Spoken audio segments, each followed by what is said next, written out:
Hello प्यारे बच्चों। तो आज हम लोग कार्बोक्सिलिक एसिड से स्टार्ट करने वाले हैं और बोर्ड लेवल पर हम इस चैप्टर को एनालाइज करेंगे एनसीईआरटी के पैटर्न से, एनसीईआरटी के ही सीक्वेंस से। ठीक है, तो सबसे पहले बिना समय वेस्ट किए हुए स्टार्ट करता हूं। सबसे पहले हम जब कार्बोक्सिलिक एसिड्स को स्टार्ट करते हैं तो हमें सीखना होगा इनका नॉमेनक्लेचर। नाम कैसे लिखा जाता है कार्बोक्सिलिक एसिड्स का। तो जैसा आपको पता होगा भाई पहले से ही कि अगर मुझे नाम लिखना है, आईयूपीएसी नेम लिखना है, तो आईयूपीएसी नेम लिखने के लिए बोलो हम क्या करते हैं, हम नाम के पीछे ओइक एसिड लगाते हैं। कब? जब कार्बन चेन का पार्ट बन जाता है। और अगर कार्बन चेन का पार्ट नहीं बनता तो हम लोग कार्ब ऑक्सैलिक वर्ड यूज करते हैं, कार्ब ऑक्सैलिक एसिड पूरा यूज करते हैं।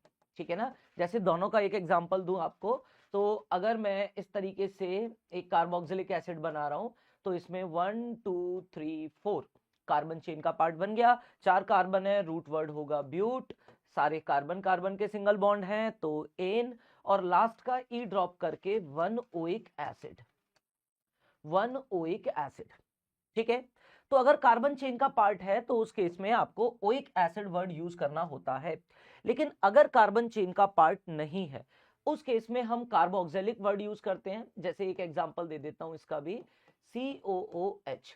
अब यहां जब मैं नंबरिंग करूंगा तो यहां नंबरिंग करने पर कार्बन चेन का पार्ट नहीं बनेगा, तो इसका नाम मैं क्या लिखूंगा, cyclohexane 1 carb oxalic acid, carb oxalic acid. तो साइक्लोहेक्सेन 1 कार्बोक्सिलिक एसिड इसका नाम होगा अगर कार्बन चेन का पार्ट नहीं बन रहा है तो। ठीक है, तो नॉमेनक्लेचर की बात करें तो नॉमेनक्लेचर आईयूपीएसी से किया जा सकता है जैसा कि अभी देखा, या फिर हम जो कॉमन नेम्स हैं उन्हें भी यूज करते हैं। कार्बोक्सिलिक एसिड्स के काफी कॉमन नेम्स यूज किए जाते हैं, तो मैं कुछ कॉमन नेम्स आपको बता देता हूं। जैसे सबसे पहले COOH, इसे फॉर्मिक एसिड कहते हैं, फॉर्मिक एसिड। ठीक है, ऐसे ही अगर CH3 COOH है, O है यहां पर, COOH है तो इसे हम एसिटिक एसिड बोलते हैं, एसिटिक एसिड। ठीक है, दो कार्बोक्सिलिक एसिड्स, दो COH ग्रुप वाले कार्बोक्सिलिक एसिड्स के नेम भी काफी इंपॉर्टेंट हैं। जैसे टेबल में हमें आगे दे रखे हैं तो लिखने की बजाय हम लोग क्या करते हैं, टेबल से देखते हैं।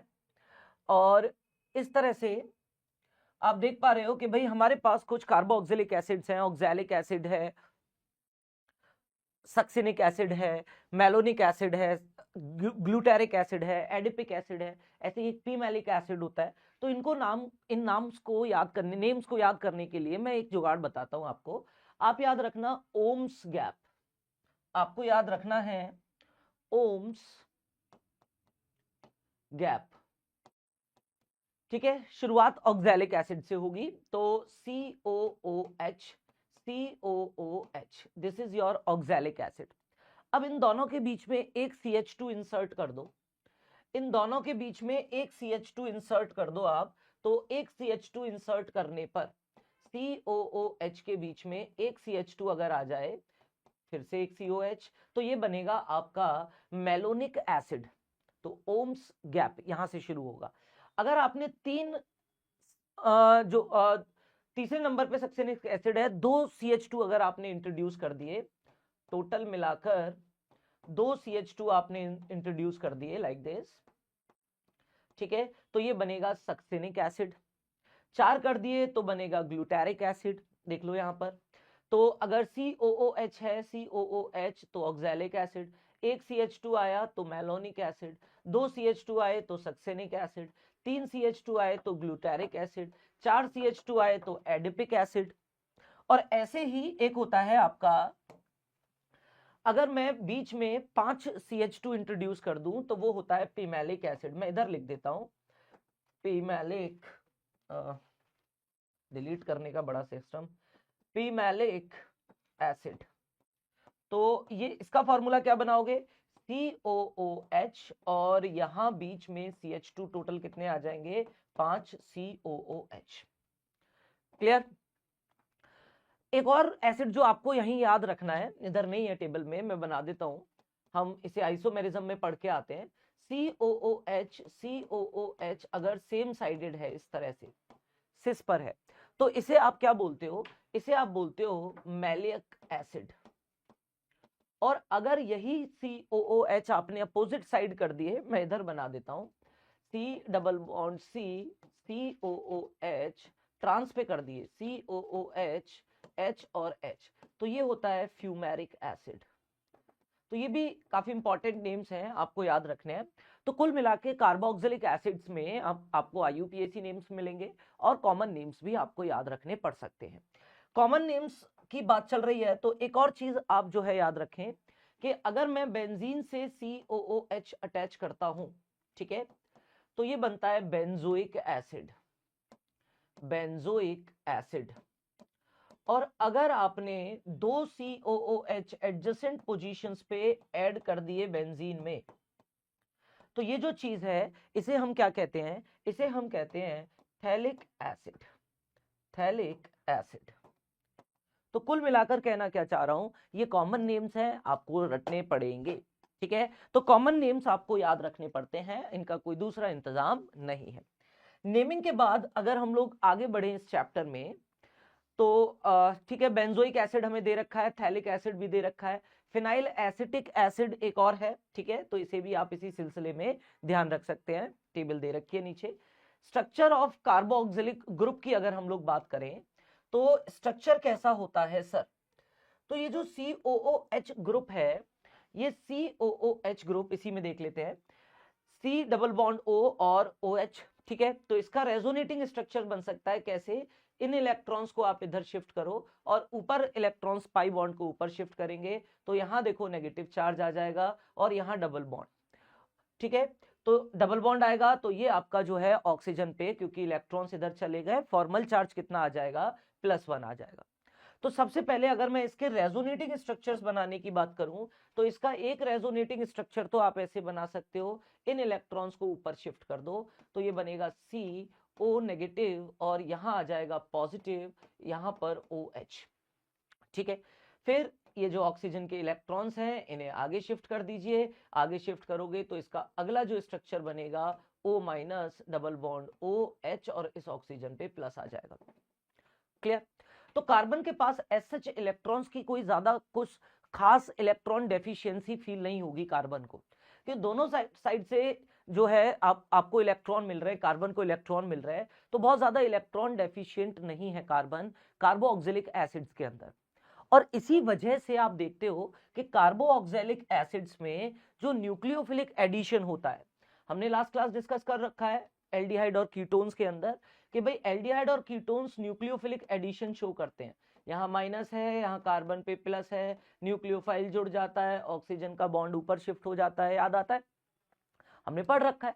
तो ये जो रिएक्शन है न्यूक्लियोफिलिक एडिशन उतना अच्छा शो नहीं करते हैं कार्बोक्सिलिक एसिड, क्योंकि उनका जो कार्बन है, जिस कार्बन पे न्यूक्लियोफाइल को अटैक करना है, वो कार्बन उतना इलेक्ट्रॉन डेफिशिएंट नहीं है जितना एल्डिहाइड और कीटोन्स के अंदर होता है, जिसकी वजह से आप ये देखते हो कि जो न्यूक्लियोफिलिक एडिशन का रेट है वो कार्बोक्सिलिक एसिड्स में काफी कम होता है, ठीक है। बाकी आपको देखकर ऐसा ना लगे कि भाई यहाँ तो दो दो ऑक्सीजन है, इलेक्ट्रॉन खींच रहे होंगे, इंडक्टिव इलेक्ट्रोनेगेटिव है, इस पे तो बहुत ज्यादा प्लस आ रहा होगा और न्यूक्लियोफाइल इस पे बड़े आराम से अटैक कर सकता है, नहीं भाई ऐसा नहीं है, इलेक्ट्रोनेगेटिव जरूर है लेकिन रेजोनेंस की वजह से +m की वजह से कार्बन एज सच उतना ज्यादा इलेक्ट्रॉन डेफिशिएंसी फील नहीं करता है, बात समझ में आएगी।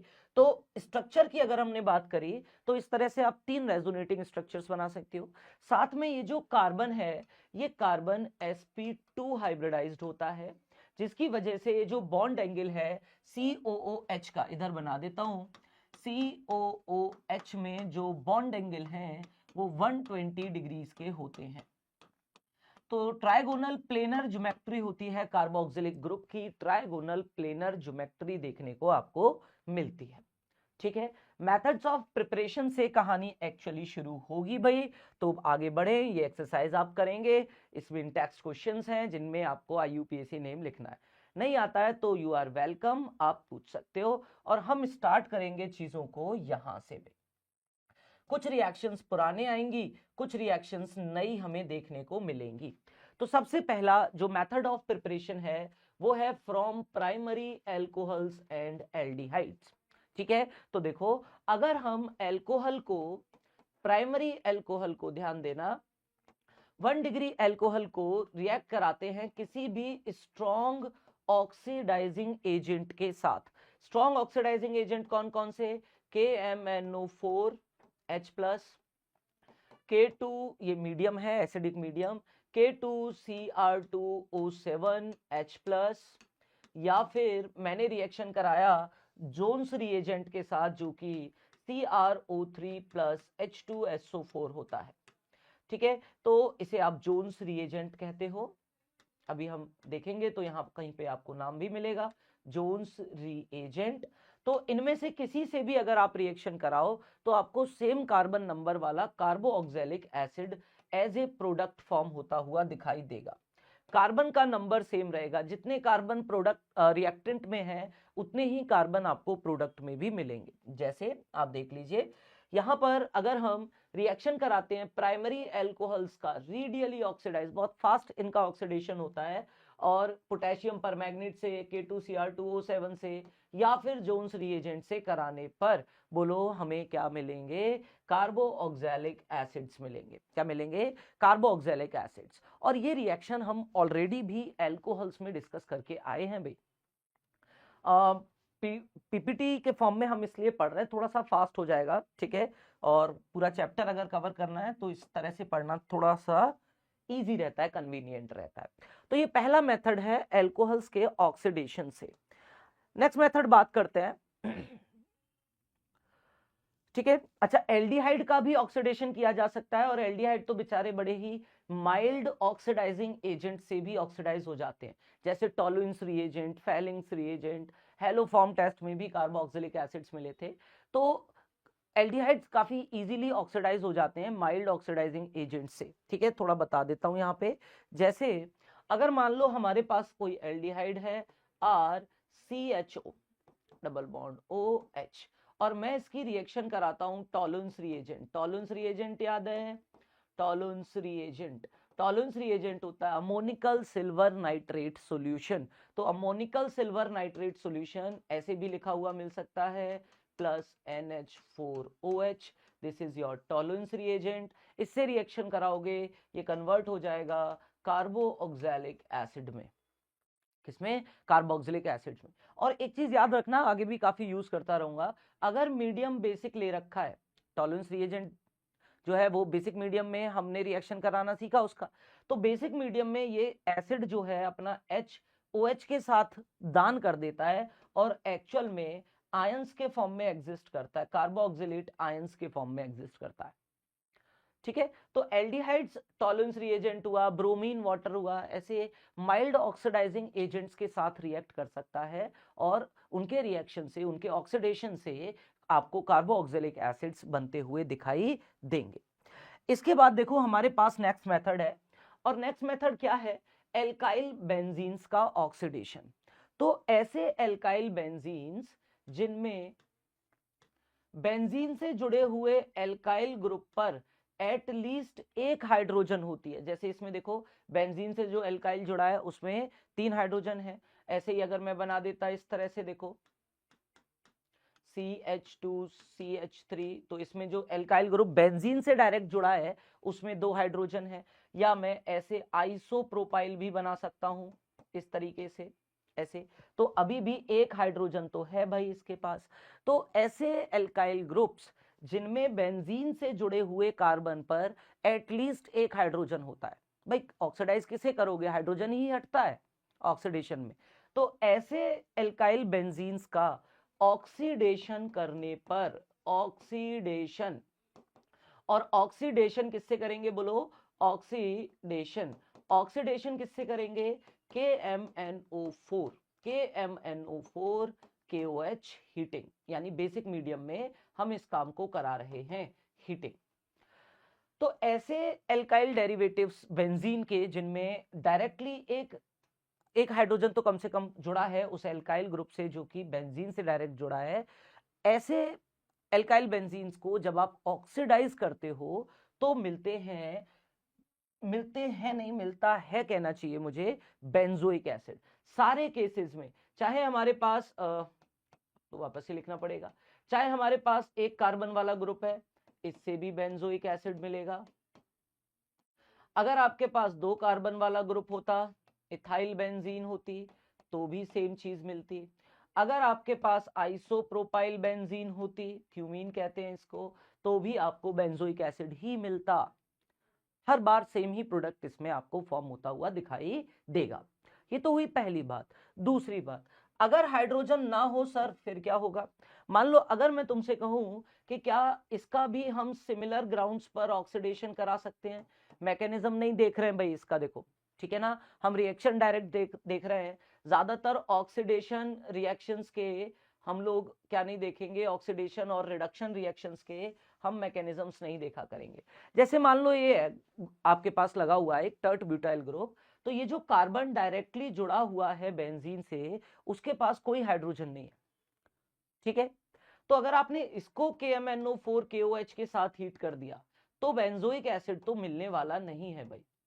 इस बार क्या बनेगा, इस बार ये बॉन्ड इधर से ब्रेक होगा और आपका टर्ट ब्यूटाइल ग्रुप जो है, टर्ट ब्यूटाइल ग्रुप ही ऑक्सीडाइज हो जाएगा। जो आपका टर्ट ब्यूटाइल ग्रुप है उसी का ऑक्सीडेशन हो जाएगा और उसी के ऑक्सीडेशन से आपको इस तरह का एक कंपाउंड मिलेगा, कार्बोक्सिलिक एसिड, इस तरह से। तो कुल मिलाकर ये कहना चाह रहे हैं कि ग्रुप ही ऑक्सीडाइज हो जाएगा, जो ग्रुप है उसी का ऑक्सीडेशन हो जाएगा, कार्बन कम रह जाएंगे, लेकिन बेंजोइक एसिड तो नहीं मिलेगा। इसलिए सिर्फ हम प्राइमरी और सेकेंडरी ग्रुप्स को ही इस तरीके से क्या कर सकते हैं, ऑक्सीडाइज कर सकते हैं। और भी छोटे छोटे टुकड़े कार्बोक्सिलिक एसिड्स के हमें मिलेंगे, स्ट्रॉन्ग ऑक्सीडेशन करा दिया अगर बिना हाइड्रोजन वाले एल्काइल ग्रुप का, ठीक है। तो ये सेकंड मेथड है प्रिपरेशन का, जिसको हम देख रहे हैं कि जो एल्काइल बेंजीन्स हैं उनका क्या किया जा सकता है, ऑक्सीडेशन किया जा सकता है। ये आपको दे रखा है, ठीक है, इस तरह से हम इनका ऑक्सीडेशन कर सकते हैं। इसके बाद देखो नेक्स्ट हमारे पास क्या मेथड है, नेक्स्ट मेथड है नाइट्राइल्स और अमाइंस का ऑक्सीडेशन। इसको देख लेते हैं भाई। तो नाइट्राइल्स और अमाइड्स जो है वो एसिडिक और बेसिक दोनों मीडियम्स में ऑक्सीडाइज किए जा सकते हैं, क्या बनाने के लिए, कार्बोक्सिलिक एसिड्स बनाने के लिए। पहले आपको मैं प्रोडक्ट बना के दिखा दूं किस तरह से बनता है। तो RC ट्रिपल बॉन्ड N, ये तो हो गया तुम्हारा नाइट्राइल। और जब इसको तुम ऑक्सीडाइज कराते हो, हाइड्रोलाइज करते हो, या तो बेसिक मीडियम में कर लो या तो एसिडिक मीडियम में कर लो, और हाइड्रोलिसिस इसका करना है, तो हमें कार्बोक्सिलिक एसिड्स मिलते हैं। कंप्लीट हाइड्रोलिसिस से कार्बोक्सिलिक एसिड मिलते हैं, और अगर आपने पार्शियल हाइड्रोलिसिस किया तो उससे अमाइड मिलता है। अमाइड स्टेज पर ही कहानी रुक जाती है, ठीक है। तो सबसे पहले तो प्रोडक्ट बनाना सीखो, कैसे बनाते हैं। प्रोडक्ट बनाने के लिए काम बहुत आसान है, आप वाटर का एडिशन कर दो। देखो यहाँ प्लस यहाँ माइनस रहेगा इलेक्ट्रोनेगेटिविटी के डिफरेंस की वजह से, तो आप इस पर OH और इस पर H जोड़ दो वाटर का। पहली बार में किया तो क्या बनेगा, एक OH इधर आ जाएगा, इधर डबल बॉन्ड रह जाएगा, और इधर तुम्हारा नाइट्रोजन से एक हाइड्रोजन जुड़ जाएगा। सिमिलरली एक और वाटर जोड़ो, एक और वाटर जोड़ोगे तो देखो यहाँ पर फिर से एक और OH, एक और OH, सिंगल बॉन्ड NH2 हो जाएगा। फिर यहां से वाटर रिमूव कर दो तो ये आपको अमाइड मिल जाएगी। एक कार्बन पर दो OH स्टेबल नहीं होने से हम इसे अमाइड में कन्वर्ट कर लेंगे। अमाइड का फर्दर हाइड्रोलिसिस करो, फिर से वाटर जोड़ो सिमिलर तरीके से, यहाँ H और इधर OH कार्बन पर, तो आपको कार्बोक्सिलिक एसिड मिल जाएगा और अमोनिया मिलेगा। क्या मिलेगा, अमोनिया, NH3। तो ये फाइनल प्रोडक्ट्स मिल जाएंगे। बट ठीक है, हम इतना जो है दिमाग नहीं लगाएंगे, हम तो डायरेक्टली जो C ट्रिपल बॉन्ड N है उसे ब्रेक करके इस कार्बोक्सिलिक एसिड बना देंगे। जैसे RC ट्रिपल बॉन्ड N है, इसे यहीं से ब्रेक कर दो, N को अलग करके कार्बोक्सिलिक एसिड बना दो। अगर एसिडिक मीडियम में है तो कार्बोक्सिलिक एसिड बनाओ, और बेसिक मीडियम में है तो कार्बोक्सिलेट आयन बनाओ, कोई दिक्कत नहीं। ठीक है। मैकेनिज्म की बात करें कि कैसे ये रिएक्शन होती है, हालांकि इतना मैकेनिज्म इंपॉर्टेंट नहीं है इसका, फिर भी थोड़ा सा सुन लो कि भाई RC ट्रिपल बॉन्ड N है अपने पास, रिएक्शन कराई इसकी किसके साथ, वाटर के साथ, OH माइनस की प्रेजेंस में, वाटर से मैं हाइड्रोलिसिस करा रहा हूं। तो देखो सबसे पहले स्टेप में OH इधर आएगा, ये बॉन्ड इधर शिफ्ट हो जाएगा, तो क्या मिलेगा आपको, RC, यहां तो OH आ गया, यहां डबल बॉन्ड N और N पर आ जाएगा नेगेटिव चार्ज। क्या आ जाएगा, नेगेटिव चार्ज। ये इलेक्ट्रॉन्स जो है पूरी तरह से इस साइड शिफ्ट हो जाएंगे। बाद में क्या होगा, बाद में आप इसको वाटर से प्रोटोनेट कर दो, वाटर को एक H इस नाइट्रोजन को दे दें तो ये इस फॉर्म में कन्वर्ट हो जाएगा, OH डबल बॉन्ड NH। फिर इसको आप टॉटोमराइज कर लो, इसका टॉटोमर बना लो, ये H इधर, ये H इधर, ये वाला बॉन्ड ऑक्सीजन के साथ, ये हाइड्रोजन नाइट्रोजन के साथ, बन गया अमाइड। तो रिएक्शन को इस स्टेज पर भी रोका जा सकता है, अमाइड पर भी, माइल्ड कंडीशंस लेकर। लेकिन अगर हमने माइल्ड कंडीशंस नहीं ले रखी हैं तो ये अमाइड फर्दर हाइड्रोलाइज हो जाएंगे और ये बॉन्ड इधर से ब्रेक करके आप OH कार्बन की तरफ और हाइड्रोजन नाइट्रोजन की तरफ लगा के अमोनिया को एज ए लिविंग ग्रुप बाहर कर दोगे। ठीक है, तो वाटर का ही ये एडिशन हुआ है, तो ये ammonia as a living group क्या होगा, बाहर हो जाएगा। तो ये भी एक मेथड है टू प्रिपेयर बोलो कार्बोऑक्सैलिक एसिड्स। हम क्या कर सकते हैं, अब देख लें जरा एनसीईआरटी क्या कह रही है। तो हम अमाइड जो हमारे नाइट्राइल्स हैं उनका हाइड्रोलिसिस करके पहले अमाइड बनाएंगे, और हीटिंग आप कर रहे हो, हार्ड कंडीशंस हैं, हार्श कंडीशंस हैं, माइल्ड कंडीशंस नहीं है, तो ये अमाइड फर्दर ऑक्सीडाइज होंगे, फर्दर हाइड्रोलाइज होंगे और कार्बोऑक्सिलिक एसिड्स में कन्वर्ट होंगे। साथ में प्रोडक्ट जो मिलेगा वो अमोनिया मिलेगा, जैसे यहां तो नहीं लिखा हुआ, मैं लिख देता हूं, इधर लिखा हुआ है अमोनिया, अमोनिया हमें साइड प्रोडक्ट मिलेगा। आप किसी भी तरह के अमाइड्स को जो है कन्वर्ट कर सकते हो कार्बोक्सिलिक एसिड्स में, नाइट्राइल्स को भी आप किस में कन्वर्ट कर सकते हो, कार्बोऑक्सैलिक एसिड्स में कन्वर्ट कर सकते हो। तो ये एक मेथड है कार्बोऑक्सिलिक एसिड्स के प्रिपरेशन का। ओके, आगे बढ़ाते हैं कहानी को। ठीक है, आसान है, ज्यादातर ना इसके मेथड हाइड्रोलिसिस वाले ही हैं। इसको डिस्कस करते हैं, बड़ा इंटरेस्टिंग सा ये मेथड है, फ्रॉम ग्रिग्नार्ड रिएजेंट। हम ग्रिग्नार्ड रिएजेंट से क्या कर सकते हैं, हम ग्रिग्नार्ड रिएजेंट से कार्बोऑक्सैलिक एसिड्स बना सकते हैं। कैसे बना सकते हो सर ग्रिग्नार्ड रिएजेंट से, तो देखो बहुत आसान है, ग्रिग्नार्ड रिएजेंट से हम किस तरह कार्बोऑक्सैलिक एसिड्स को बनाएंगे। सबसे पहले ग्रिग्नार्ड रिएजेंट, इसे तो हम जानते ही हैं, RMgX, बहुत ज्यादा आयोनिक कैरेक्टर होता है कार्बन और मैग्नीशियम के इस बॉन्ड में, जिसकी वजह से मैग्नीशियम पर पॉजिटिव, कार्बन पर नेगेटिव चार्ज रहता है। इसकी रिएक्शन में कराऊंगा CO2 से। CO2 एक वीक इलेक्ट्रोफाइल है, इसे ठीक है इलेक्ट्रॉन्स की जरूरत है क्योंकि ये जो कार्बन है ना इस पर पार्शियल पॉजिटिव और जो साइड वाले ऑक्सीजन है इन पर पार्शियल नेगेटिव है, तो it is a weak electrophile, इसको इलेक्ट्रॉन्स की जरूरत है। वो जरूरत पूरी करेगा ग्रिग्नार्ड रिएजेंट। कैसे, ये बॉन्ड टूट जाएगा R माइनस और Mg+ में, तो मैं इस माइनस को तो इस कार्बन से जोड़ूंगा, बॉन्ड ये आगे शिफ्ट हो जाएगा और Mgx ऑक्सीजन से, देखो भाई आपने R माइनस को जोड़ा कार्बन से, प्लस को माइनस से जोड़ा, तो R तो इससे जुड़ गया। अब कार्बन 4 ही बॉन्ड बना सकता है, तो एक बॉन्ड आप आगे तोड़ दो, एक बॉन्ड इधर भी तोड़ सकते थे ना, दोनों ऑक्सीजन एक जैसे हैं, किधर भी तोड़ोगे बात एक ही है। आगे तोड़ दिया तो इस ऑक्सीजन पे आ जाएगा माइनस चार्ज। ठीक है, चलो 2 स्टेप्स में कर देता हूं इसे।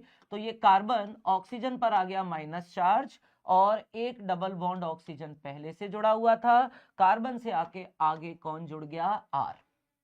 ठीक, इसके बाद ये जो Mgx है, इस Mgx को इस ऑक्सीजन के साथ लगा दो चार्ज को बैलेंस करने के लिए।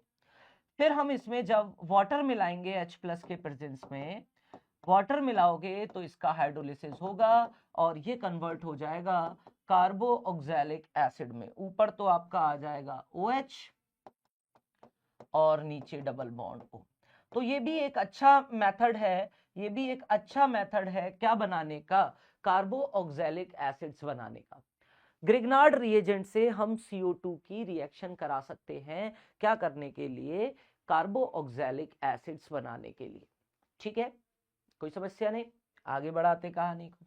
इसके बाद देखो नेक्स्ट जो मेथड हमारे पास है वो है हाइड्रोलिसिस एनहाइड्राइड और एसिड हैलाइड्स का।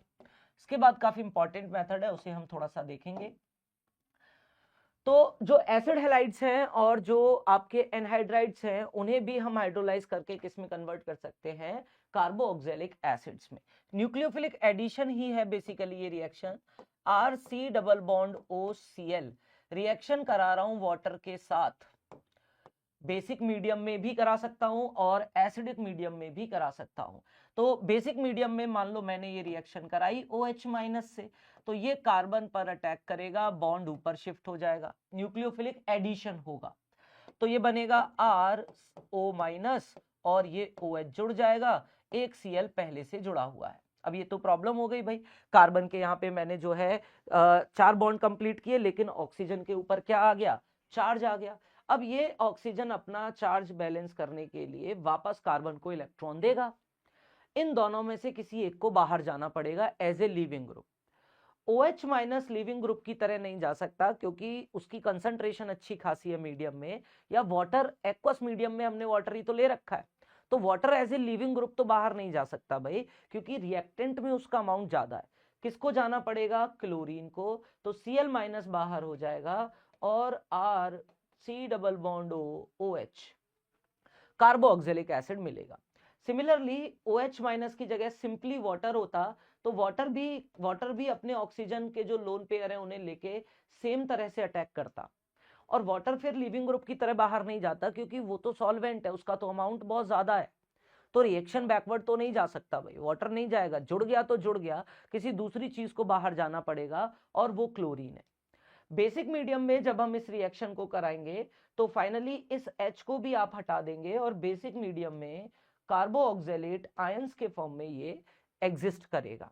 ठीक है, तो इस तरह से हम एसिड हैलाइड्स का सिंपली वाटर से कराएं तो देखो कार्बोऑक्जेलिक एसिड Cl- बाहर हो गया, और अगर आपने बेसिक मीडियम ले रखा है तो कार्बोऑक्जेलेट आयन बनते हैं, यहाँ माइनस चार्ज आएगा, और बाद में ठीक है हम उन कार्बोऑक्जेलेट आयंस को वाटर से प्रोटोनेट करके कार्बोऑक्जेलिक एसिड भी बना सकते हैं।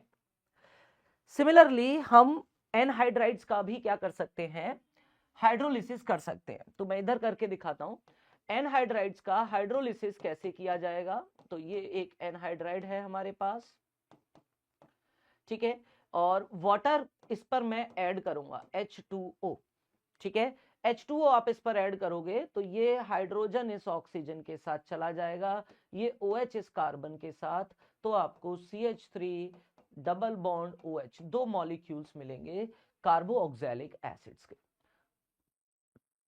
ठीक है, तो एनहाइड्राइड का हम क्या करा सकते हैं, हाइड्रोलिसिस करा सकते हैं, और एनहाइड्राइड के हाइड्रोलिसिस से भी हमें क्या मिलता है, हमें कार्बोऑक्जेलिक एसिड्स ही मिलते हैं। ये भी जनरली एसिडिक मीडियम में कराया जाता है माइल्ड H+ की कंडीशंस लेकर। तो ये था मेथड कार्बोऑक्जेलिक एसिड्स को प्रिपेयर करने का। जो लास्ट मेथड हमें एनसीईआरटी ने दे रखा है, बहुत इंपॉर्टेंट मेथड है, और ये है एस्टर्स का हाइड्रोलिसिस।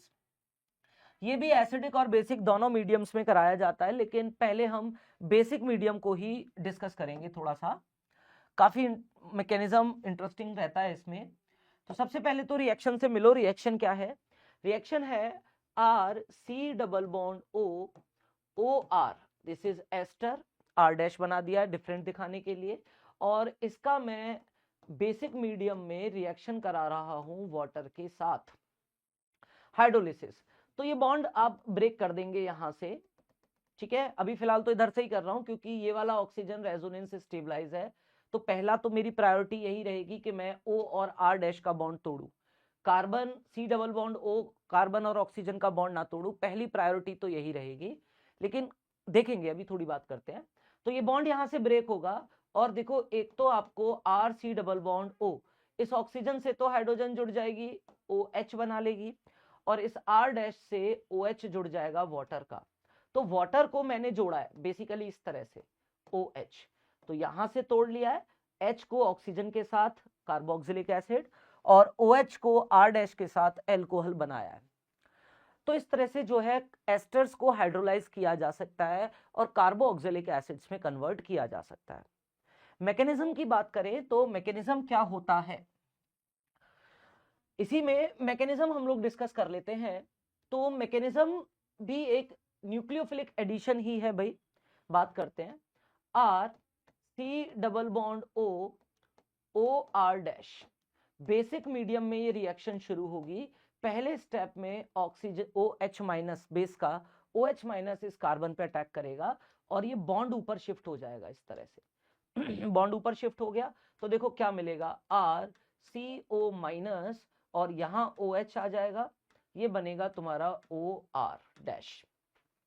ठीक है, इसके बाद आप इन इलेक्ट्रॉन्स को वापस भेजें और ये as a leaving group O R dash O आपका लीविंग ग्रुप की तरह बाहर हो जाएगा। तो देखो क्या मिलेगा, R C double bond O OH और फिर मिलेगा साइड में R डैश O माइनस, ये इलेक्ट्रॉन्स ऑक्सीजन पे आ जाएंगे। प्रोटॉन एक्सचेंज करवाओ, ये एसिड है ये बेस है, H इस एल्कोहल को मिल जाएगा और मीडियम क्योंकि बेसिक है तो कार्बोऑक्जेलिक एसिड आयंस के फॉर्म में एग्जिस्ट करेंगे इस तरह से, साथ में R डैश OH एल्कोहल। बाद में आप इसे बेशक वाटर से प्रोटोनेट कर सकते हैं और फाइनली कार्बोऑक्जेलिक एसिड्स आपको मिल जाएंगे। तो कुल मिला के इस रिएक्शन में हुआ क्या, ये मैकेनिज्म है एस्टेरिफिक हाइड्रोलिसिस ऑफ एस्टर्स का। OH का न्यूक्लियोफिलिक एडिशन हुआ, ठीक है, और न्यूक्लियोफिलिक एडिशन होने के बाद आपका OR डैश बाहर हुआ। ठीक है, बेसिक मीडियम में ये रिएक्शन हो रही है, OR डैश माइनस आपका एज ए लिविंग ग्रुप बाहर हुआ, बाद में प्रोटॉन एक्सचेंज करके फाइनल प्रोडक्ट्स बनाए हैं। ओके, तो ये जो रिएक्शन है इस रिएक्शन में आप देखें जो बेस है वो एसाइल ग्रुप पर जुड़ा है। ये जो ग्रुप है this is called acyl group, acyl group. और ये जो R डैश बना रखा है this is your alkyl group, alkyl group. तो जो OH है वो असाइल पर सब्स्टिट्यूट हुआ है और क्योंकि OH बेस है तो इस रिएक्शन का शॉर्ट नेम भी है भाई एक, इसे हम BAK2 कहते हैं, BAK2, BAK2। ठीक है ना, BAK2 क्यों, क्योंकि देखो B से बेस, AC से असाइल ग्रुप और 2 इसलिए क्योंकि इस रिएक्शन की जो RDS है, जो RDS है जो आपका ये जुड़ा OH माइनस, इसमें दोनों की जरूरत पड़ती है। ये दिस इज RDS, ये रिएक्शन की RDS है, तो बेस भी चाहिए और एस्टर भी चाहिए। तो रेट जो है, रेट इस रिएक्शन का होता है K concentration of ester raise to power 1 and concentration of base raise to power 1। तो इसलिए इसे हम BAK2 कहते हैं। सबसे पहले तो BAK2 ही हम लोग सोचेंगे भाई, लेकिन प्रॉब्लम ये है कि ये मैकेनिज्म सिर्फ तभी हो सकता है जब ये R स्मॉल हो। कैसा हो, स्मॉल हो, ठीक है, छोटा हो। मान लो मैं इसे O18 कह दूं तो जो एल्कोहल बनेगा ना वो O18 वाला होगा। कभी क्वेश्चन आ जाए, बोर्ड में तो नहीं आएगा लेकिन फिर भी ध्यान रखने में कोई बुराई नहीं है कि O18 अगर है तो वो एल्कोहल के साथ गई है ऑक्सीजन, कार्बोनिल ग्रुप के साथ ऑक्सीजन नहीं गई अगर BAK2 कराओगे। और BAK2 होगा कब, जब ये ग्रुप छोटा होगा तो इसे हिंड्रेंस कम मिलेगी OH को और अटैक हो जाएगा।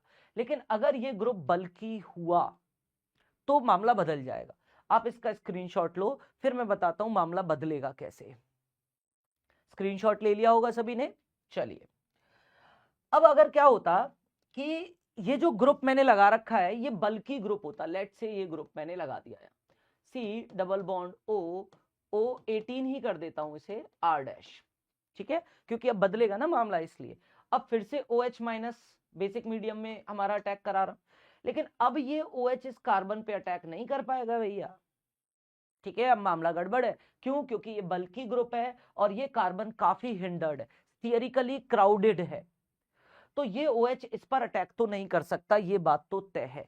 फिर ये क्या करेगा, ध्यान से सुनना, ये OH अब इस एल्काइल ग्रुप पर अटैक करेगा, क्योंकि देखो इस ऑक्सीजन की वजह से इस कार्बन पर भी तो पॉजिटिव डेवलप हो चुका होगा, तो ये OH इस कार्बन पर अटैक करेगा और जो बॉन्ड है आपका वो बॉन्ड टूटेगा इस ऑक्सीजन की डायरेक्शन में।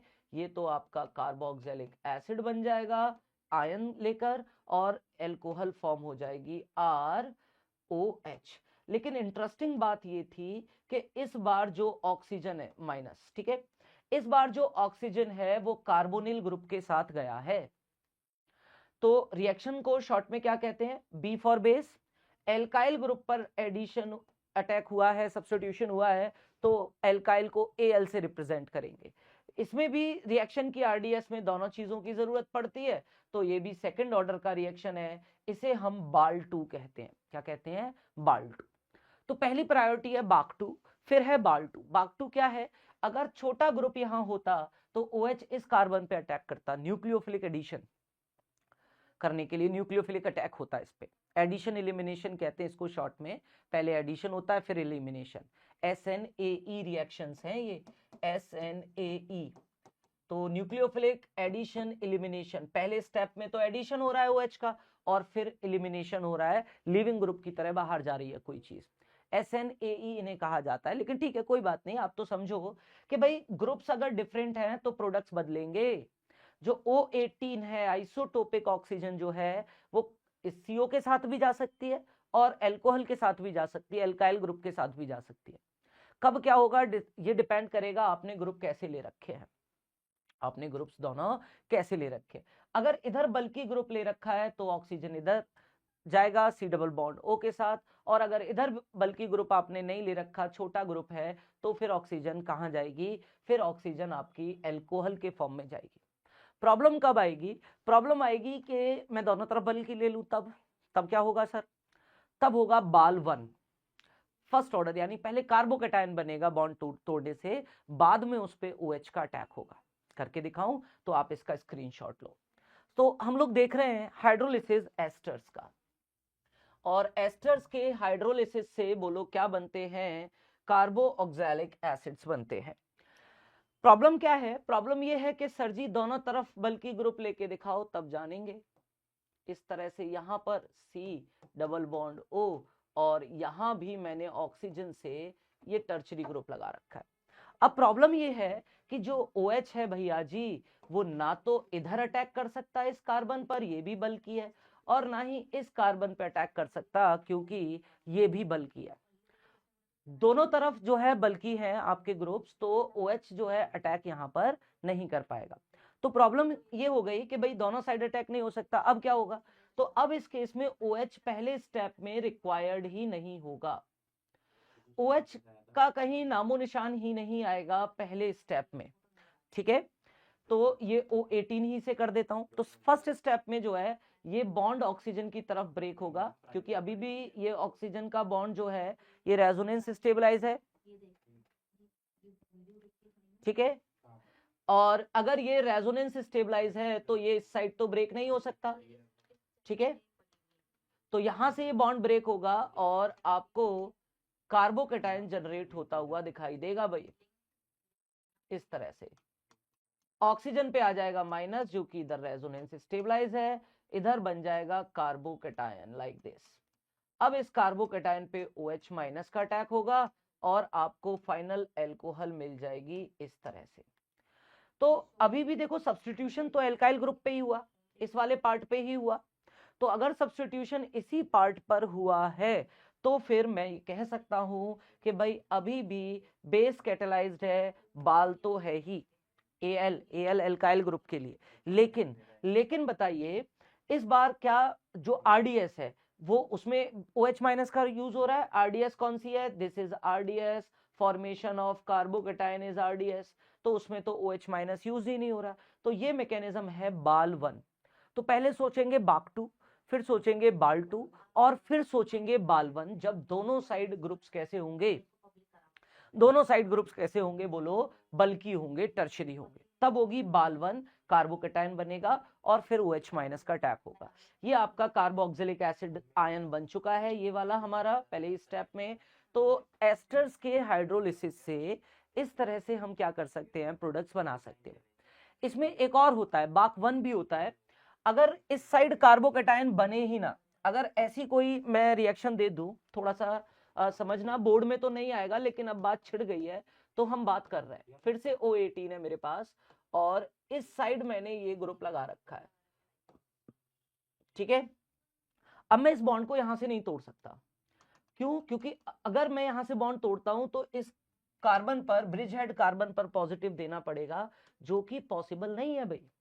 ब्रिज हेड कार्बन पर पॉजिटिव पॉसिबल नहीं है, ब्रैड्स रूल याद है ना हमें, यहाँ ब्रिज हेड कार्बन पर पॉजिटिव नहीं हो सकता, तो मजबूरी में ये बॉन्ड इधर से ही तोड़ना पड़ेगा। बट ये रिएक्शन बहुत स्लो होगा क्योंकि ये जो इलेक्ट्रॉन्स हैं ये रेजोनेंस स्टेबलाइज्ड हैं, तो ये रेजोनेंस स्टेबलाइज ये बॉन्ड है, तो मुश्किल से तो टूटेगा लेकिन कोई ऑप्शन नहीं है। और फिर जब बॉन्ड तोड़ोगे आप तो सी डबल बॉन्ड ओ, ये बॉन्ड हम लोग ब्रेक करेंगे ऑक्सीजन की तरफ, ये इस तरह से यहाँ पर आपका आके जुड़ेगा OH माइनस क्योंकि पॉजिटिव आ जाएगा, तो इस पॉजिटिव से OH माइनस जुड़ेगा और आपको एस्टर मिल जाएगा, सॉरी कार्बोक्सिलिक एसिड मिल जाएगा। साथ में ये O माइनस और इसके साथ ये पूरा बाइफिनाइल ग्रुप जाएगा। ये H इधर से आप प्रोटॉन एक्सचेंज कर दो तो एल्कोहल और कार्बोक्सिलिक एसिड का एनायन। लेकिन इस बार देखो OH किस पे जुड़ा है, एसाइल ग्रुप पर, तो बेसिक मीडियम में एसाइल पर सब्स्टिट्यूशन हुआ है, बट फर्स्ट स्टेप जो स्लो स्टेप थी बॉन्ड का तोड़ना उसमें OH इन्वॉल्व नहीं था, ऑर्डर 1 ही होगा, इसे बाकुवन कहते हैं। तो हमने सीखा क्या, हमने सीखा सबसे पहले हम सोचेंगे बाक2, अगर कार्बोनिल ग्रुप से जुड़ा हुआ ग्रुप कैसा है, छोटा है, अगर कार्बोनिल ग्रुप से जुड़ा हुआ ग्रुप छोटा है तो बाक2 से मैकेनिज्म होगा। उसके बाद हम सोचेंगे बाल2 नहीं तो फिर बाल1, और सबसे लास्ट में मजबूरी में होगा बाक1। अगर इधर कार्बोकेटायन बन ही नहीं सकता तो फिर लास्ट स्टेप, लास्ट रास्ता है कि भाई मैं उधर से ब्रेक कर लूं। ठीक है, तो ये है एसिड आपके एस्टर्स का हाइड्रोलिसिस, बेसिक मीडियम में हमने इसे कवर किया। और एक इंपॉर्टेंट है, तो आपको प्रोडक्ट बनाना आना चाहिए कि अगर आपको दे दिया ऑक्सीजन के साथ इधर उधर 18 लिख के, तो किधर ऑक्सीजन को भेजोगे। बोर्ड के पॉइंट ऑफ व्यू से बोलूं तो बहुत ज्यादा आपके सिर में दर्द नहीं होने वाला है, क्योंकि सिंपल आपके जो है एस्टर्स मिलेंगे रिएक्शन कराने के लिए। तो सिंपल एस्टर्स में कैसे रिएक्शन कराओगे, तो भैया सिंपल वाले में तो आप इस ऑक्सीजन को हमेशा, जैसे ये है तो कोई बहुत ज्यादा भीड़ तो है नहीं, प्राइमरी ग्रुप है CH3 ग्रुप, प्राइमरी ग्रुप है, प्राइमरी ग्रुप रहेंगे तो हम बाक2 से ही जाएंगे भाई। तो अब जब आप इस पे रिएक्शन कराओगे, let's say this is O18, basic medium में मैं वाटर के साथ हाइड्रोलाइज कर रहा हूं, तो ये जो OH है इस OH को आप इस कार्बन पे ही अटैक कराओ और इस ऑक्सीजन को एल्काइल ग्रुप के साथ भेजो, तो CH3 C double bond OH और इधर CH3O18 माइनस, बाद में ये प्रोटॉन, ये वाला एसिड का प्रोटॉन एक्सचेंज कर दो तो ये तो CH3 एल्कोहल में कन्वर्ट हो जाएगा O18H, ठीक है, और ये तुम्हारा कार्बोऑक्सिलेट आयन के फॉर्म में एक्वस सॉल्यूशंस में एग्जिस्ट करेगा। तो ये मेथड्स थे प्रिपरेशन के, कार्बोक्सिलिक एसिड्स को हमने प्रिपेयर किया, आप इसका स्क्रीनशॉट लें और फिर हम कहानी को आगे बढ़ाते हैं। ठीक है, नेक्स्ट आगे आ जाओ, आगे आ जाओ। तो देखो हमारे पास क्या है, ये क्वेश्चंस हैं जो आपको अटेम्प्ट करने भैया क्लास के बाद, कोई प्रॉब्लम रहेगी तो बात करेंगे। ठीक है, नेक्स्ट हमारे पास है फिजिकल प्रॉपर्टीज। तो देखो फिजिकल प्रॉपर्टीज बड़ी ही आसान है कार्बोक्सिलिक एसिड्स की। पहली बात तो कार्बोक्सिलिक एसिड्स में ऑक्सीजन हाइड्रोजन बॉन्ड है जिसकी वजह से ये हाइड्रोजन बॉन्डिंग कर सकते हैं, हाइड्रोजन बॉन्डिंग। और अगर हाइड्रोजन बॉन्डिंग हो रही है तो फिर यहाँ मेल्टिंग पॉइंट्स, बॉइलिंग पॉइंट्स काफी ज्यादा होंगे, अच्छे खासे मेल्टिंग बॉइलिंग पॉइंट्स आपको देखने को मिलेंगे अगर हाइड्रोजन बॉन्डिंग हो रही है तो।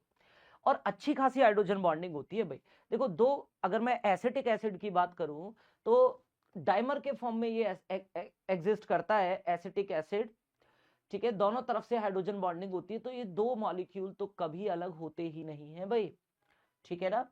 एप्रोटिक अगर सॉल्वेंट है, एप्रोटिक ईथर हुआ तुम्हारा, बेंजीन हुआ, तो एप्रोटिक अगर सॉल्वेंट है तो वहां ये डाइमर की तरह ही एग्जिस्ट करते हैं, दो मॉलिक्यूल साथ में, वेपर फेज में भी इवन आप इन्हें हीट करोगे तब भी अलग नहीं होने वाले, काफी अच्छी हाइड्रोजन बॉन्डिंग है, ठीक है। तो इनका बॉइलिंग पॉइंट अच्छा खासा होता है।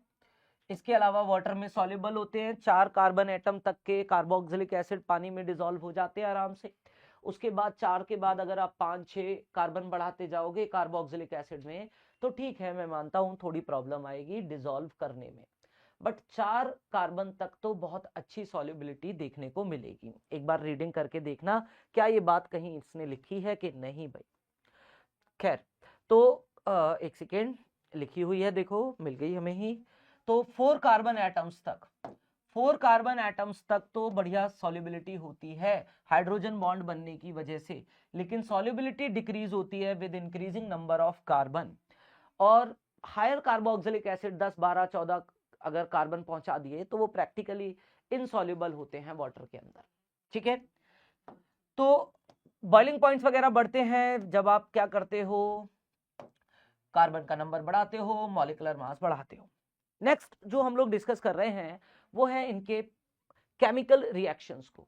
तो केमिकल रिएक्शंस में हम थोड़ा सा देखें कि भाई कुछ तो केमिकल रिएक्शंस होंगे जिसमें हम O और H बॉन्ड जो है कार्बोक्सिलिक एसिड का, इसको ब्रेक करेंगे, तो इसमें एसिडिक नेचर की बात होगी। और अच्छी बात यह है कि हम एसिडिक नेचर को पहले भी कई बार एल्कोहल में, उससे पहले GOC में मैं एसिडिक नेचर को काफी डिटेल में डिस्कस कर चुका हूं भाई, कि कैसे हम -I -M -H से एसिडिक स्ट्रेंथ बढ़ाते हैं और +I +M +H acidic strength को कम करते हैं। तो काफी डिटेल में वो डिस्कशन हो चुका है, थोड़ी सी बात हो जाएगी यहाँ पर भी। तो एक तो हम O और H का बॉन्ड तोड़ेंगे, दूसरी ऐसी रिएक्शंस होंगी जिनमें ये पूरा ऑक्सीजन कार्बन का बॉन्ड तोड़ा जाएगा, जो कि काफी मुश्किल से टूटा करेगा क्योंकि रेजोनेंस स्टेबलाइज है। और कुछ ऐसे रिएक्शंस होंगे जिनमें ये पूरा ग्रुप इन्वॉल्व होगा। तो 3 टाइप से डिवाइड कर रहे हैं, चलो डिस्कस करते हैं। सबसे पहले हम बात करते हैं एसिडिटी की। तो अगर हम कार्बोक्सिलिक एसिड्स का रिएक्शन कराते हैं बेटा मेटल से, एक्टिव मेटल से या बेसिस से, तो आपको रिएक्शन देखने को मिलता है। इसी में देखें, सोडियम से जब आप रिएक्शन कराओगे, दिस इज सोडियम, तो आपको सॉल्ट मिलेगा और साथ में हाइड्रोजन गैस मिलेगी। ठीक है, बैलेंस इसने कर रखा है 2 लगा के, तो हम हाफ को हटा देते हैं। ठीक है, NaOH से रिएक्शन कराओगे, एसिड बेस रिएक्शन है, वाटर मिलेगा। बाइकार्बोनेट से रिएक्शन कराओगे, CO2 इवॉल्व होगी, ये डिटेक्शन टेस्ट भी है। ठीक है, कभी आप जो है लैब में जाएंगे तो कार्बोक्सिलिक एसिड्स के लिए डिटेक्शन टेस्ट है, जिसमें हम सोडियम बाइकार्बोनेट से रिएक्शन कराते हैं तो बबल्स दिखते हैं हमें, किसके, कार्बन डाइऑक्साइड के। अब देखो एसिडिटी की बात करें तो ये एसिडिक इसलिए होता है क्योंकि H निकलने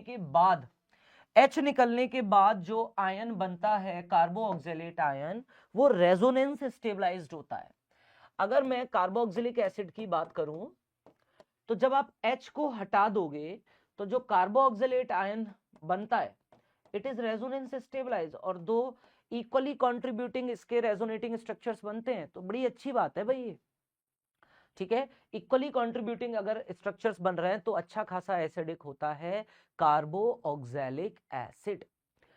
ठीक है, Ka ऑलरेडी हम लोग जानते हैं, KH Ka इक्विलिब्रियम से। ठीक है, तो एसिडिक स्ट्रेंथ को कंपेयर करवाएगा, बोलेगा Ka के हिसाब से अरेंज करो, pKa के हिसाब से अरेंज करो। तो ऑलरेडी देखो, अगर हम Ka की बात करें तो जितना ज्यादा एसिडिक नेचर होगा उतना ही Ka भी ज्यादा होगा, और pKa उल्टा होता है, pKa होता है नेगेटिव लॉग ऑफ Ka। ये सब इक्विलिब्रियम की बातें 11th क्लास की। तो जितना ज्यादा एसिडिक स्ट्रेंथ होगी pKa उतना ही कम होगा, इतना ध्यान रखना, उल्टा होता है। Stronger the acid smaller will be the pKa, और weaker the acid larger will be the pKa। Opposite चलेगा, इनवर्सली प्रोपोर्शनल चलेगा।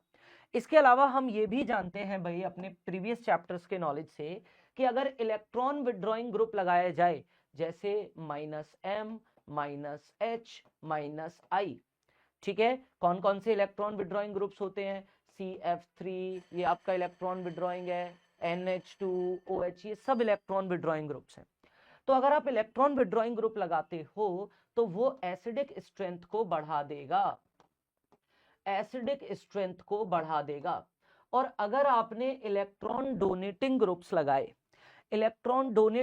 लगाए तो वो एसिडिक स्ट्रेंथ को कम कर देंगे, जैसे एल्काइल ग्रुप्स हैं तुम्हारे, ये इलेक्ट्रॉन डोनेटिंग ग्रुप है। ठीक है, तो एसिडिक स्ट्रेंथ को कौन बढ़ा रहा है कौन कम कर रहा है, ये हमने ऑलरेडी देख रखा है अपने प्रीवियस नॉलेज से अल्कोहल्स में भी बात हुई थी। एक दो क्वेश्चन अगर हमें यहाँ से करने को मिले तो बात बने थोड़ी सी। देखो कुछ क्वेश्चंस लगाते हैं यहाँ से, जैसे मान लो हमें दिया जाए कि भाई CH3 CH2 COOH CH3 CCl2 COOH CH3 CF2 COOH और CF3 COOH, एक और बना लेता हूं CCl3 COOH। बोले कि बताओ इनमें से ज्यादा एसिडिक कौन है और कम एसिडिक कौन है। तो बहुत आसान है, अरे गायब हो गए भैया ये सब, तो खैर दोबारा से लिखते हैं चलो। तो CH3 CH2 COOH और अब CH3 CH2 CH2 COH।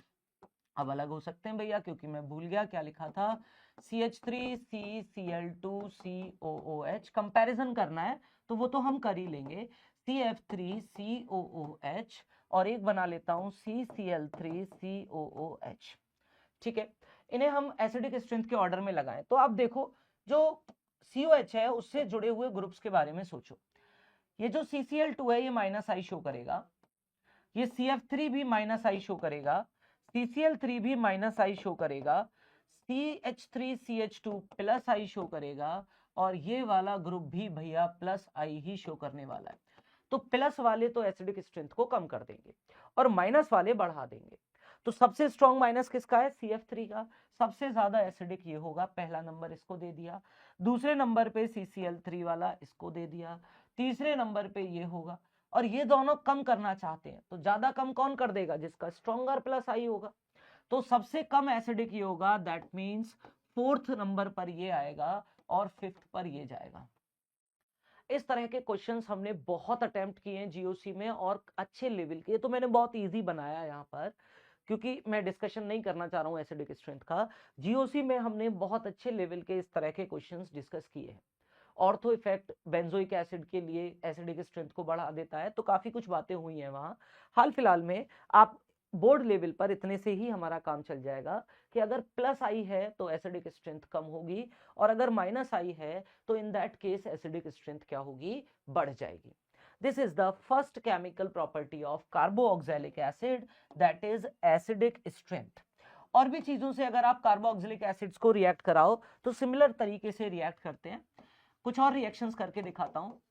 COOH अगर मैं रिएक्शन कराऊं NaNH2 के साथ तो यहां पर भी ये H देगा, NH2- एक स्ट्रॉन्ग बेस है, NH2- इज स्ट्रॉन्ग बेस, तो क्या बनेगा RC double bond O- Na+ charge balance करने के लिए सॉल्ट और ये बन जाएगा अमोनिया। NH3 में कार्बोक्सिलिक एसिड का एक H लगेगा तो ये क्या बन जाएगा, अमोनिया।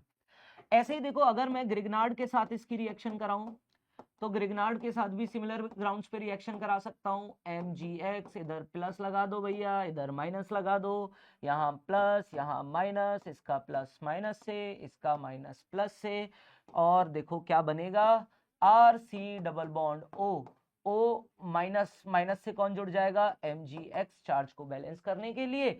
और बताइए CH3- से H जुड़ेगा CH4, मीथेन बन जाएगा। इस रिएक्शन का नाम भी था, अगर किसी को याद आता है तो ज़ेरेविटनॉफ रिएक्शन इसको कहते हैं। ठीक है, हालांकि नाम याद मत रखना, एनसीईआरटी ने नहीं लिख के दिया तो मुझे नहीं लगता आपके बोर्ड एग्जाम्स में पूछा जाएगा, बट ठीक है। ये रिएक्शंस भी शो कर रहे हैं कार्बोक्सिलिक एसिड की एसिडिक स्ट्रेंथ को। तो मेटल से रिएक्ट कराया, हाइड्रोजन निकली, ठीक है, बाइकार्बोनेट से कराया CO2 वाटर मिला, बेस से कराया वाटर मिला, एसिड के रिएक्शन से ये सब। NaNH2 से कराओगे अमोनिया मिलेगा, ग्रिग्नार्ड रिएजेंट से कराओगे तो एल्काइल एल्केन्स मिलेंगे। ये सारी एसिडिक नेचर को शो कर रही हैं रिएक्शंस। फिर एसिडिक नेचर के कंपैरिजन के क्वेश्चंस आते हैं जो कि हम इफेक्ट यूज करके ही सॉल्व करेंगे। आगे बढ़ाते हैं कहानी को और चलते हैं सेकंड प्रॉपर्टी की तरफ। ये दे रखा है कुछ एसिडिक स्ट्रेंथ का ऑर्डर दे रखा है, तो बहुत इजीली आप इसे कोई रटने वटने की जरूरत नहीं है। ये आपके इफेक्ट हैं, एसिडिक ऑर्डर को सबसे ज्यादा CF3 बढ़ाएगा, NO2 CN ये सब -I शो करने वाले ग्रुप्स हैं। तो ये एसिडिक स्ट्रेंथ के ऑर्डर में दे रखा है, याद करने की कोई जरूरत नहीं है, मौके पर ही सॉल्व कर लेना। ठीक है, बेंजोइक एसिड की स्ट्रेंथ कौन बढ़ाएंगे, electron withdrawing groups. Ortho para पे लगेंगे तो बड़ी अच्छी बात है, प्लस एम माइनस एम वाले। तो ऑर्थो पैरा पर आपको क्या मिलता है बोलो, मीजोमेरिक इफेक्ट मिलता है, और मेटा पोजीशन पर हमें इंडक्टिव मिलता है। तो ये एसिडिक स्ट्रेंथ की काफी बातें हमारी जीओसी में हुई। यहां से भी एक क्वेश्चन बोर्ड में फिक्स है, एसिडिक स्ट्रेंथ का क्वेश्चन आएगा। तो आज की क्लास के बाद पहली फुर्सत में भैया उन क्वेश्चंस को लगा लेना, एनसीईआरटी के जो भी एसिडिक स्ट्रेंथ के क्वेश्चंस हैं, ठीक है। कोई डाउट आएगा तो आप कमेंट करने के लिए वेलकम है भाई। इसके बाद हम दूसरी रिएक्शन देख रहे हैं जिसमें COH बॉन्ड को हम तोड़ेंगे, और इसमें सबसे पहला रिएक्शन है फॉर्मेशन ऑफ एनहाइड्राइड। आसान सी रिएक्शन है, कार्बोक्सिलिक एसिड्स को किसी डिहाइड्रेटिंग एजेंट के साथ, मिनरल एसिड और विद P2O5, डिहाइड्रेटिंग एजेंट्स, अगर हम डिहाइड्रेटिंग एजेंट्स के साथ हीट करते हैं कार्बोक्सिलिक एसिड्स को, तो भैया जी एक वाटर मॉलिक्यूल ये लूज कर देते हैं, दिस H2O चला जाएगा और इस ऑक्सीजन के थ्रू ये दोनों जुड़ जाएंगे, एनहाइड्राइड बन जाएगा। इसे हम एनहाइड्राइड कहते हैं। काफी सुन रखा है इसका नाम, आज पहली बार इसे प्रिपेयर कर रहे हैं। कार्बोक्सिलिक एसिड्स को जब आप हीट करते हो डिहाइड्रेटिंग एजेंट्स के साथ, तो वो एक वाटर मॉलिक्यूल लूज कर देते हैं, और वाटर मॉलिक्यूल को लूज करके ऑक्सीजन के थ्रू जुड़ जाते हैं। This is a oxide linkage. Anhydrides में ये जो ऑक्सीजन दिख रहा है ये एक ऑक्साइड लिंकेज है, ऑक्सीजन के थ्रू ये दोनों जुड़ जाएंगे और जो प्रोडक्ट फॉर्म होता है उसे हम एनहाइड्राइड कहते हैं। क्लियर? इसके बाद नेक्स्ट इंपॉर्टेंट रिएक्शन है, बोर्ड के पॉइंट ऑफ व्यू से तो काफी इंपॉर्टेंट है, एस्टेरिफिकेशन। इसका मैकेनिज्म भी है। एस्टेरिफिकेशन में क्या होता है, हम लोग कार्बोक्सिलिक एसिड्स को रिएक्ट कराते हैं एल्कोहल्स के साथ, ठीक है। H+ हमेशा ये बेसिक मीडियम में बिल्कुल भी नहीं हो सकता, हमेशा ये एसिडिक मीडियम में होता है। देखो जब हमने एस्टर को हाइड्रोलाइज किया था और उससे कार्बोक्सिलिक एसिड्स बनाए थे, जिसमें काफी समय भी दिया हमने, BAK1 BAK2 BAL1 BAL2, तो वहां रिएक्शन एसिडिक और बेसिक दोनों मीडियम्स में कराया जा सकता है। बट आप ध्यान रखें, एस्टेरिफिकेशन सिर्फ एसिडिक मीडियम में होता है, बेसिक में नहीं होता। उसका बड़ा सिंपल सा लॉजिक है कि क्यों नहीं होता सर ऐसा। अगर मैं मीडियम बेसिक रखता हूं तो ये जो कार्बोक्सिलिक एसिड है ना, ये अपना HOH को दे देता है और कार्बोक्सिलेट आयन में कन्वर्ट हो जाता है। और अगर ये कार्बोक्सिलेट आयन में कन्वर्ट हो गया तो फिर मैं इससे एस्टर नहीं बना सकता भाई, ठीक है ना। ये आगे फर्दर इस बॉन्ड को मैं नहीं तोड़ पाऊंगा एस्टर बनाने के लिए। तो एस्टेरिफिकेशन ऑलवेज किस में होता है, एसिडिक मीडियम में ही होता है। करा के दिखाता हूं तुम्हें, एक सेकेंड। तो सबसे पहले रिएक्शन से मिलने, रिएक्शन है RC double bond OOH। Reaction करा रहा हूं इसका किसके साथ, एल्कोहल के साथ R', इस तरह से। और तुम्हें एस्टर कैसे बनाना है उसके लिए जुगाड़ सुन लो। सबसे पहले तो जुगाड़ ये है, एल्कोहल का OH और एल्कोहल का H और कार्बोक्सिलिक एसिड का OH, एल्कोहल का H और कार्बोक्सिलिक एसिड का OH निकाल दो वाटर के फॉर्म में, और बाकी चीजों को जोड़ दो। RC डबल बॉन्ड OR', ये जो चीज बनी है इसे एस्टर कहते हैं। एसिडिक मीडियम में ये रिएक्शन कराई जाती है, ठीक है। कैसे होता है, तो बड़ा इंटरेस्टिंग सा इसका मैकेनिज्म है और काफी डिटेल में हमें एनसीईआरटी नहीं दे रखा है, तो हम इसी को डिस्कस कर लेते हैं भैया, ठीक है।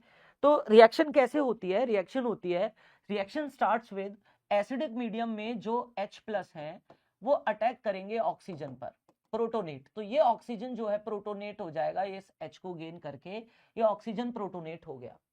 अब प्रोटोनेट हो गया तो इस ऑक्सीजन पे आ जाएगा पॉजिटिव चार्ज, तो ये परेशान हो जाएगा भाई, अपनी गलती का एहसास होगा। लेकिन रिएक्शन बैकवर्ड नहीं जा सकता, ये हाइड्रोजन से दोबारा अपने इलेक्ट्रॉन नहीं छीन सकता। क्यों नहीं छीन सकता, क्योंकि मीडियम एसिडिक है। मीडियम एसिडिक है तो भाई गलती तो हो गई। अब इलेक्ट्रॉन देने के बाद ऑक्सीजन पे पॉजिटिव चार्ज आ जाएगा, जो कि ऑक्सीजन को बिल्कुल अच्छा लगेगा नहीं, because it is A electronegative element. अब वापस हाइड्रोजन से छीन नहीं सकता, क्योंकि मीडियम में H+ इतने ज्यादा हैं कि ये रिएक्शन फॉरवर्ड ही जाएगा, बैकवर्ड जाएगा ही नहीं, रिएक्टेंट इतना ज्यादा है कि ये रिएक्शन फॉरवर्ड जाएगी ओनली। तो क्या करे भाई, तो एक दूसरा रास्ता चूज करेगा। ये क्या करेगा, ये जो डबल बॉन्ड के इलेक्ट्रॉन्स थे उन्हें अपनी तरफ शिफ्ट कर लेगा अपनी तसल्ली के लिए। तो खुद तो न्यूट्रल हो जाएगा OH, और एक OH पहले से जुड़ा हुआ था इस तरीके से इसके पास, लेकिन ये कार्बन पे आ जाएगा पॉजिटिव चार्ज। ध्यान से सुनते चलना भैया, इस कार्बन पर पॉजिटिव चार्ज जनरेट हो जाएगा इलेक्ट्रॉन ऊपर जाने की वजह से। अब इस पॉइंट पर एंट्री होगी एल्कोहल की। एल्कोहल जो है, एल्कोहल R-OH ऑक्सीजन के साथ इलेक्ट्रॉन पेयर लेके चल रहा है। ये ऑक्सीजन इलेक्ट्रॉन देगा इस कार्बन को, इसकी भूख शांत करेगा, और ऑक्सीजन कार्बन के बीच में क्या बनेगा, बॉन्ड। लेकिन प्रॉब्लम क्या है कि इससे फिर से ऑक्सीजन पर पॉजिटिव चार्ज डेवलप हो जाएगा। कोई प्रॉब्लम नहीं, इस बार हाइड्रोजन से छीन लेगा इलेक्ट्रॉन, क्योंकि भैया ये स्टेप बैकवर्ड नहीं जा सकता। एल्कोहल वाला स्टेप तो बैकवर्ड, एल्कोहल वाला H तो निकाला जा सकता है, ये वाली स्टेप बैकवर्ड नहीं जाएगी। तो यहां से H लेकर ये तो ऑक्सीजन तसल्ली में आ गया, और आपका जो है एक कार्बन पर दो दो OH डेवलप हो गए। इसके बाद क्या होगा, इसके बाद जो H आपने यहां से निकाला है वो बराबर वाले ऑक्सीजन से जुड़ेगा, वाटर एक लिविंग ग्रुप की तरह बाहर हो जाएगा, और ऑक्सीजन डबल बॉन्ड वापस से जनरेट कर लेगा इसके साथ। या तो इसे ऐसे समझ लो प्रोटॉन ट्रांसफर के बाद, या फिर एक चालाकी करो, चालाकी ये करो कि इसी पॉइंट पर ये कह दो एक कार्बन पर दो OH स्टेबल नहीं है, तो मैं एक H2O यहां से रिमूव कर दूंगा। एक H2O यहां से रिमूव कर दूंगा तो RC double bond OR dash, ये बन गया आपका एस्टर। ठीक है, हालांकि एक्चुअल मैकेनिज्म तो वही है कि पहले वाटर निकलेगा, फिर ऑक्सीजन इलेक्ट्रॉन वापस से देगा कार्बन को, फिर प्रोटॉन ट्रांसफर के बाद जो है ये वापस से क्या बना लेगा, एल्कोहल बना लेगा, एस्टर बना लेगा। बट ठीक है, कोई दिक्कत नहीं, आप इस स्टेप को इग्नोर करके यहीं इसी पॉइंट पर ये कह दो कि दो OH स्टेबल नहीं है, निकाल दो एक वाटर, वाटर निकाल दिया और अपना प्रोडक्ट बना दिया एस्टर। शॉर्टकट क्या है, शॉर्टकट तो फिर वही है भैया। शॉर्टकट क्या है, शॉर्टकट ये है कि आप कार्बोऑक्जेलिक एसिड से तो OH उड़ाएं, कार्बोऑक्जेलिक एसिड से तो OH उड़ा दो, और एल्कोहल से H उड़ा दो, R डैश।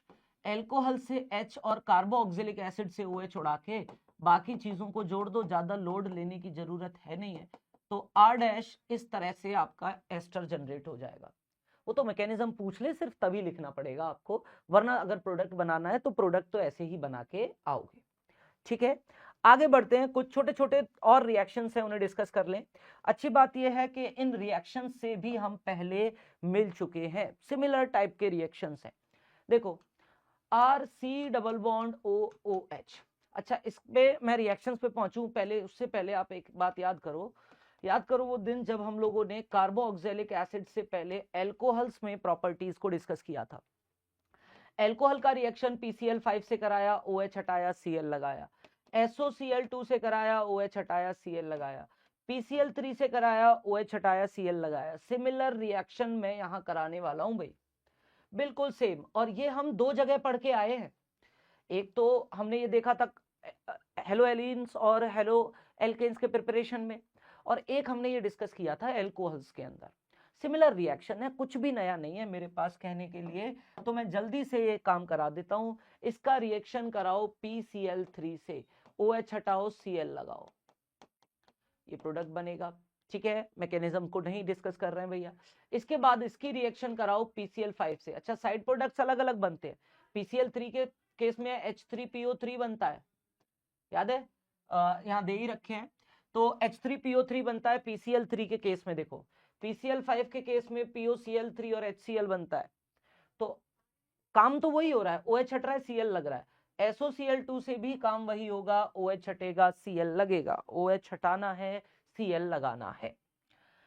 इसके बाद नेक्स्ट रिएक्शन है अमोनिया के साथ। तो एसिड बेस रिएक्शन होती है, इसमें भी ज्यादा दिमाग आपको इस्तेमाल करने की जरूरत नहीं पड़ेगी। तो देखो, अगर मैं कार्बोऑक्जेलिक एसिड की रिएक्शन कराता हूं अमोनिया के साथ, तो अमोनिया ठहरा बेस, कार्बोऑक्जेलिक एसिड है, एसिड बेस रिएक्शन करा दो, सॉल्ट बन जाएगा। ये अपना एक H देगा अमोनिया को, तो खुद तो C double bond O minus में कन्वर्ट हो जाएगा। और अमोनिया एक H एक्सेप्ट करके अमोनियम आयन में कन्वर्ट हो जाएगा। दोनों प्लस माइनस सॉल्ट की तरह खुशी खुशी भैया जीवन बिता सकते हैं, अंटिल आप इसे हीट कर दो। अगर आपने इसे हीट कर दिया तो ये एक वाटर मॉलिक्यूल लूज कर देगा, एक वाटर लूज कर देगा तो एक ऑक्सीजन 2 हाइड्रोजन हटा दो और ये अमाइड में कन्वर्ट हो जाएगा। This is amide. तो हमने क्या सीखा? हमने सीखा कि कार्बोक्सिलिक एसिड को अमोनिया से रिएक्ट कराएं तो पहले अमोनियम सॉल्ट बनता है सर, और फिर अमोनियम सॉल्ट को हीट किया जाए तो फाइनली अमाइड बनते हैं। अब इसी रिएक्शन को अगर मैं पिथैलिक एसिड पर करा दूं तो पिथैलीमाइड बनता है, जो कि बड़ा इंपॉर्टेंट है क्योंकि अगले चैप्टर में भी मैं उसे यूज करूंगा अमाइंस में प्रिपरेशन करने के लिए 1 डिग्री अमाइंस का। तो वो रिएक्शन भी एनसीईआरटी ने दे रखी है, एक बार देख लेते हैं। तो देखो क्या हो रहा है यहां पर। सबसे पहले स्टेप में हमने क्या किया, सबसे पहले स्टेप में एक्सेस ऑफ अमोनिया से, दिस इज NH3, रिएक्शन कराया। तो यहां पर भी OH हट के NH4 और यहां पर भी आपका एसिड बेस रिएक्शन, तो ये बन गया अमोनियम पिथैलेट सॉल्ट। हीट किया तो यहां से भी एक वाटर गायब करो और यहां से भी एक वाटर गायब करो, बन गया पिथैलेमाइड। ठीक है, स्ट्रॉन्ग हीटिंग करी तो एक NH3 और गायब करना पड़ेगा यहां से, और इस नाइट्रोजन के साथ इसे जोड़ दोगे तो ऐसा दिखाई देगा। इस नाइट्रोजन के साथ जब इसे जोड़ दोगे तो ऐसा दिखाई देगा। ये जो चीज बनी है इसे पिथैलीमाइड कहते हैं। एक ए और आई का अंतर है, ये पिथैलेमाइड है और ये पिथैलीमाइड है। स्ट्रॉन्ग हीटिंग से बनी है। आगे मैं पिथैलीमाइड को यूज करूंगा गैब्रियल पिथैलीमाइड सिंथेसिस में, जहां हम 1 डिग्री के अमाइंस बनाया करेंगे। ओके, तो ये भी रिएक्शन है अमोनिया का ही सिमिलर। नेक्स्ट और लास्ट में देखो हमारे पास छोटी छोटी कुछ और रिएक्शंस बची हैं जो हम इधर उधर कहीं ना कहीं देखते हुए आए हैं। एक रिएक्शन है जो हमने अब तक नहीं देखी है, लास्ट में हेल्वोल्हार्ड-ज़िलिंस्की की रिएक्शन है, उसको हम लोग डिस्कस करेंगे शॉर्ट में, HVZ उसे कहा जाता है। रिएक्शन से मिल लेते हैं। तो मैं रिडक्शन करा रहा हूं। देखो वैसे तो कार्बोक्सिलिक एसिड्स का ना रिडक्शन काफी मुश्किल होता है, they are hard to reduce, लेकिन जो अच्छे रिड्यूसिंग एजेंट्स होते हैं वो इन्हें रिड्यूस कर सकते हैं। जैसे अगर मैं लिथियम एल्यूमिनियम हाइड्राइड यूज करता हूं या B2H6 यूज करता हूं, लिथियम एल्यूमिनियम हाइड्राइड यूज करते हैं या B2H6 जो है वो आप यूज कर लो, तो आप इसे किसमें कन्वर्ट कर सकते हो, एल्कोहल्स में। किसमें? एल्कोहल्स में हम इसे कन्वर्ट कर सकते हैं। यहीं अगर कार्बोक्सिलिक एसिड्स को HI रेड फास्फोरस से रिड्यूस कराया जाए, रिएक्शन आपको 11th में मिलती थी, मैं यहां मेंशन कर दे रहा हूं। कार्बोक्सिलिक एसिड्स को HI रेड फास्फोरस से अगर आपने रिड्यूस कराया तो ये एल्केन बनता है। क्या बनता है? एल्केन। बायोमोलिक्यूल्स में भी आएगी, इसीलिए यहां भी मैंने थोड़ा सा दिखा दिया आपको। तो लिथियम एल्यूमिनियम हाइड्राइड से रिड्यूस किया, ठीक है, तो लिथियम एल्यूमिनियम हाइड्राइड से अगर हमने रिड्यूस किया तो एल्कोहल बना लेंगे हम, ठीक है, और अगर हमने HI रेड फास्फोरस से रिड्यूस किया तो हम एल्केन्स बनाएंगे। सोडियम बोरोहाइड्राइड से रिड्यूस नहीं कर सकता, NaBH4 इसे रिड्यूस नहीं कर सकता, ये एक माइल्ड रिड्यूसिंग एजेंट है। तो कार्बोक्सिलिक एसिड्स को तो ये रिड्यूस नहीं कर पाता है भाई। क्लियर? ऐसे ही एक और 11th की रिएक्शन है, मिल लेते हैं, कोई बड़ी बात नहीं है भाई। D carboxylation. तो डी कार्बोक्सिलेशन में हम क्या करते हैं, 11th में इसका मैकेनिज्म बताया जाता है, फिलहाल तो रिएक्शन ही याद रखनी है। तो ये जो डी कार्बोक्सिलेशन है, इसमें आप सोडा लाइम के साथ हीट करते हो कार्बोक्सिलिक एसिड्स को। सोडा लाइम बोले तो NaOH CaO प्लस हीटिंग, ये CO2 बाहर कर दो और एल्केन बना लो। एक कार्बन कम वाला एल्केन मिलता है इसमें, एक कार्बन कम एल्केन मिलता है जो कि कार्बोक्सिलिक एसिड से एक कार्बन कम है, तो कन्वर्जेंस में कहीं यूज होगी। इसे हम सोडा लाइम डी कार्बोक्सिलेशन कहते हैं या सिंपली डी कार्बोक्सिलेशन भी कहा जाता है। एल्केन के मेथड ऑफ प्रिपरेशन में था 11th क्लास के अंदर। ओके, ऐसे ही कोल्बे इलेक्ट्रोलाइसिस था एक, थोड़ा सा बता देता हूं, यहाँ पे नाम आ गया है। तो कोल्बे इलेक्ट्रोलाइसिस में भी हमें एल्केन्स मिलते थे, ठीक है, देखो याद कराता हूं क्या था। लेट्स से मेरे पास एक कार्बोक्सिलिक एसिड है CH3COOH और मैं इसे NaOH के साथ इलेक्ट्रोलाइज कर देता हूं एक्वस मीडियम में। इलेक्ट्रोलाइसिस मैंने इसका कर दिया तो इसमें हमें एल्केन्स मिलते थे और एल्केन बनाने की जुगाड़ क्या बताई थी अगर आपको याद हो तो, कि भाई COOH को हटा के फ्री रेडिकल बना लो CH3 पॉजिटिव और ऐसे दो फ्री रेडिकल्स बना के उन्हें आपस में जोड़ दो एल्केन बनाने के लिए। हालांकि प्रॉपर मैकेनिज्म तो 11th में चला गया, but yes this is also decarboxylation, sort of decarboxylation, जिसमें हम एक COOH ग्रुप को रिमूव कर रहे हैं। बट यहां जो एल्केन बन रहा है वो सिमिलर पैटर्न से बन रहा है। यहां पर फ्री रेडिकल पहले बनाना है और यहां ऐसा कुछ नहीं था, डीकार्बोक्सिलेशन में ऐसा कुछ नहीं था। डीकार्बोक्सिलेशन में ना आपको सिंपली ये CO2 गायब करना होता है। आप इस CO2 को हटाओ और सीधा सीधा प्रोडक्ट बना दो डीकार्बोक्सिलेशन में। लेकिन कोलबे में ऐसा नहीं करते हैं। अगर आपसे कोलबे इलेक्ट्रोलाइसिस करवा रहा है तो आपको फिर फ्री रेडिकल बना के ही प्रॉब्लम को सॉल्व करना है। ये COH हटा दो, फ्री रेडिकल बना के दो एक जैसे फ्री रेडिकल बना के उन्हें जोड़ दो। एक और करा देता हूं, जैसे मान लो इधर करते हैं, ये होता CH3CH2COOH और NaOH के साथ इलेक्ट्रोलाइज कराता, इसे NaOH के साथ इलेक्ट्रोलाइज कराता तो ये CO2 आप उड़ा दो और फ्री रेडिकल बना लो भैया, बन गया फ्री रेडिकल। ऐसे दो फ्री रेडिकल बनाओ और उन्हें धाए से जोड़ दो तो बन जाएगा ब्यूटेन। क्या बन जाएगा? ब्यूटेन। तो बड़ा ही आसान है। तो इलेक्ट्रोलाइसिस में अलग तरीके से हम जाएंगे प्रोडक्ट बनाने के लिए, जबकि डीकार्बोक्सिलेशन में डिफरेंट होता है। ये CO2 हम हटा के डायरेक्टली क्या बना देते हैं? एल्केन। यहां फ्री रेडिकल्स नहीं जाते। ओके, तो ये दो रिएक्शंस और कार्बोक्सिलिक एसिड के। एक लास्ट रिएक्शन, सेकंड लास्ट मुझे कहना चाहिए, हैलोजिनेशन।